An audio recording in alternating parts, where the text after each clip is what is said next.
नमस्कार मित्रों, आज मैं आपके लिए लेकर आई हूँ मालती जोशी की लिखी हुई कथा जिसका शीर्षक है कोहरे के पार। मालती जोशी ने कई कहानियां इस देश की उन असंख्य किशोरियों के नाम लिखी है चंद चांदी के टुकड़ों के अभाव में जिनके हाथ पीले नहीं हो सके हैं। प्रस्तुत कहानी भी उन कहानियों में से एक है। कहानी पसंद आए तो लाइक और शेयर जरूर कीजिएगा और अपने विचार कमेंट करके भी बताइएगा। चैनल पर अगर नए हैं तो चैनल को सब्सक्राइब करना भी ना भूलिएगा। तो आइए सुनते हैं कहानी कोहरे के पार। ताला खोलते ही एक विराट सा सूनापन उसे जैसे लीलने को दौड़ पड़ा। किसी तरह उस विराट सोनेपन को ठेल कर वह भीतर आई। वहां सब कुछ वैसा ही था जैसा वह छोड़कर गई थी। धूल की एक मोटी परत यहाँ वहां जम गई थी। बस पता नहीं क्यों घर से जब भी लौटती है अपने कमरे को जैसे का तैसा देखकर उसका मन अकारण ही उदास हो जाता है, जबकि वह जानती है कि कमरे की तरतीब को उलट पुलट करने वाला कोई नहीं है। अगर बिखरा भी छोड़ जाए तो आकर समेटना उसी को है। सामान कोने में उसने डाल दिया। सामान पटक कर वो सोचने लगी, पहले एक कप चाय बनाकर पी लूं। गैस को झाड़न से पोंछकर उसने तीली जलाई और दूसरे क्षण बुझा भी दी। चाय क्या बनेगी, खाक। दूध का तो सवाल ही नहीं उठता, लेकिन घड़े में पानी भी तो 10-12 दिन पहले का पड़ा होगा। घर से लौटकर यही छोटी छोटी बातें अखर जाती है और फिर हार कर उसे रमा की शरण में जाना पड़ता है। पिंटू! किचन की खिड़की खोलकर उसने आवाज दी। जवाब में सामने की खिड़की खुल गई। अरे दीदी, कब आई आप? बस अभी ही चली आ रही हूं। रमा, सूखिया हो तो जरा एक जग पानी भरकर तो भिजवाना। हाँ, अभी भिजवाती हूँ, रमा ने कहा और दूसरे क्षण पानी लेकर खुद ही चली आई। संकोच से शीला भर गई।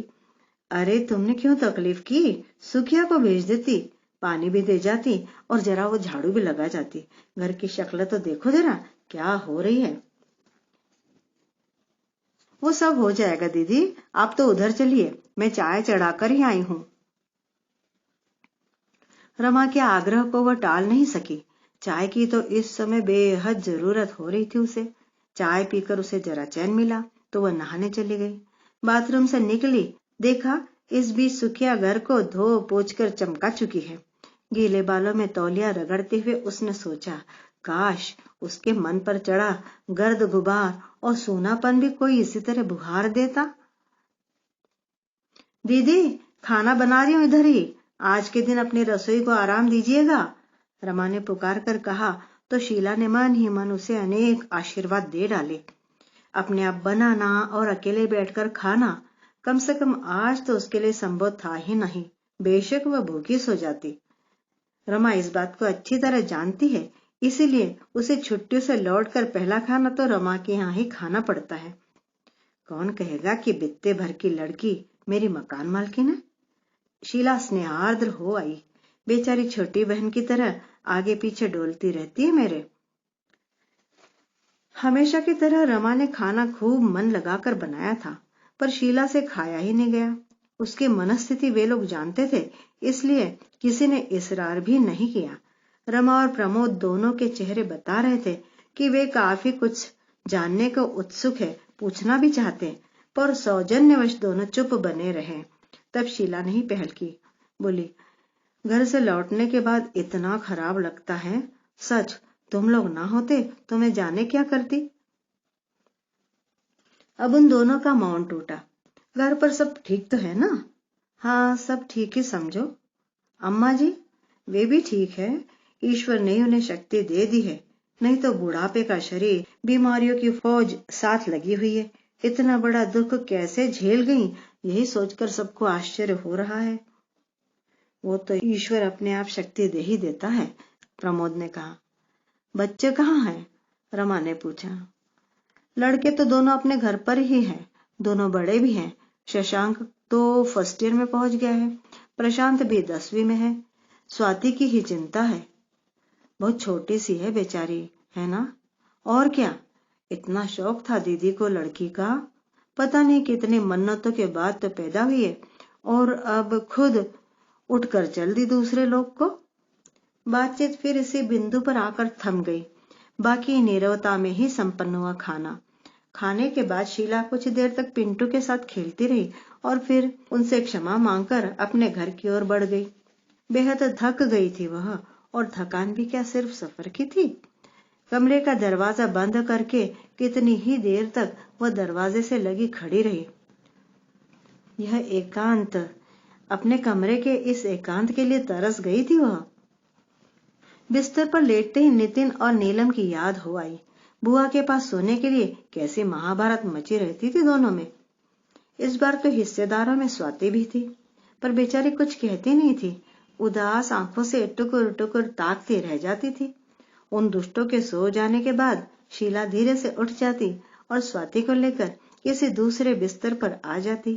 वह मातृहीना बच्ची तब उसे कसकर भींच लेती। स्वाति की याद आते ही मन कैसा तो होने लगा। दीदी पर गुस्सा भी आने लगा, जो यूं अचानक उठकर चल दी।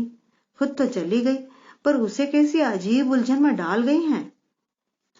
बहुत रातों की जागी थी वह। सोचा था बिस्तर पर पड़ते ही नींद आ जाएगी, पर विचार थे जो गोल गोल घेरे बनाकर उसके इर्द गिर्द नाच रहे थे। वह परेशान हो उठी। लगा कि यह घुप अंधेरा उसे निगल जाएगा। रोशनी की एक किरण, हवा का एक झोंका कहीं से मिले तो वह जी जाए। अनमनी सी वह उठी और उसने बाहर का दरवाजा खोल दिया।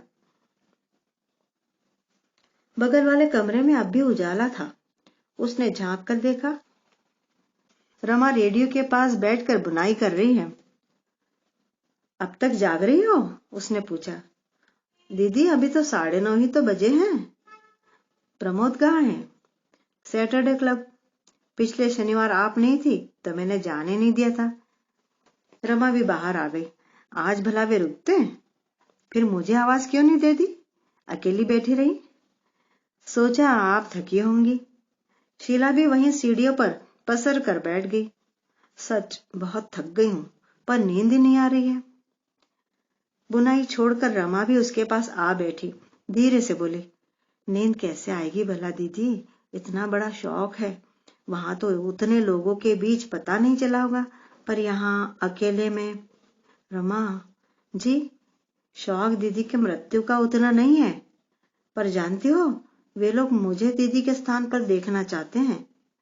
ओह नो, सच कह रही हूँ। अगर सिर्फ दीदी के ससुराल वाले ही ऐसा सोचते तो मुझे आश्चर्य नहीं होता, पर दुख तो यह है कि अम्मा, भैया, भाभी, नीचू, चाचा सबके सब पीछे पड़ गए हैं। मैं तो बिल्कुल ग्लानि से भर उठी हूँ। लगता है जैसे दीदी की मृत्यु की कामना लेकर ही मैं इतने वर्षों तक अनब्याही बैठी रही। और जीजा जी, वे क्या कहते हैं? वे क्यों कुछ कहेंगे? जरूरत ही क्या है? पर उन्होंने कोई प्रतिवाद भी तो नहीं किया। यही स्पष्ट संकेत नहीं है क्या? वे तो जानते हैं कि समाज बड़ा दयालु है, ज्यादा दिनों तक उन्हें कोई अकेला थोड़ी रहने देगा। वैसे दीदी खुद ही सारी व्यवस्था कर गई लगती है। क्या व्यवस्था कर गई है दीदी? रमा ने पूछा। कह गई है शीलू को स्वाति की मां बना लेना। कुछ क्षण स्तब्धता छाई रही। फिर रमा ने कहा, 6 महीने के बाद शायद मैं भी यही सुझाव देती, पर इतनी जल्दी? ओह, मैं तो सोच भी नहीं सकती। शीला ने एक भरपूर दृष्टि रमा पर डाली। तुम भी यही सुझाव देती? क्यों रमा, तुम्हें क्या मैंने कभी अपनी कहानी नहीं सुनाई? सुनाई है दीदी। जानती हूँ आप किसी स्वर्गीय आत्मा की पावन स्मृति में आराधना का दीप जलाए बैठी हैं, पर दीदी जिंदगी सिर्फ भावनाओं के आधार पर थोड़ी चलती है। उसे किसी सहारे की जरूरत होती है। आज नहीं तो कल आप इसे अनुभव करेंगी। तब मैं वह सारा खुद ढूंढ लूंगी। और आज ये लोग जो मौका हाथ लगा, यही कहना चाहती हो ना? मौका शब्द अच्छा नहीं लग रहा है दीदी। कुछ भी कह लो, क्या फर्क पड़ता है? तुम्हारा तो ठीक है, खुद अम्मा भी कह रही थी कि तुम सोच विचार करती रह जाओगी और रिश्ता हाथ से निकल जाएगा। ठीक ही तो कह रही थी अम्मा जी।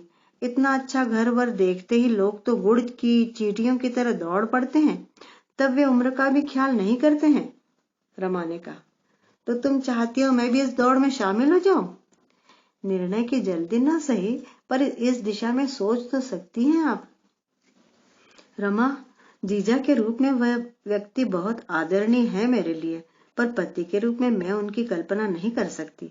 पता नहीं क्यों विवाह को लेकर हम लोग सिर्फ दैहिक स्तर पर ही सोचते हैं, रुपए पैसे से ही रिश्ते को तोलते हैं, इससे परे जैसे किसी चीज का अस्तित्व ही नहीं है। लेकिन मैंने अब जिंदगी को एक नए नजरिए से देखना सीखा है।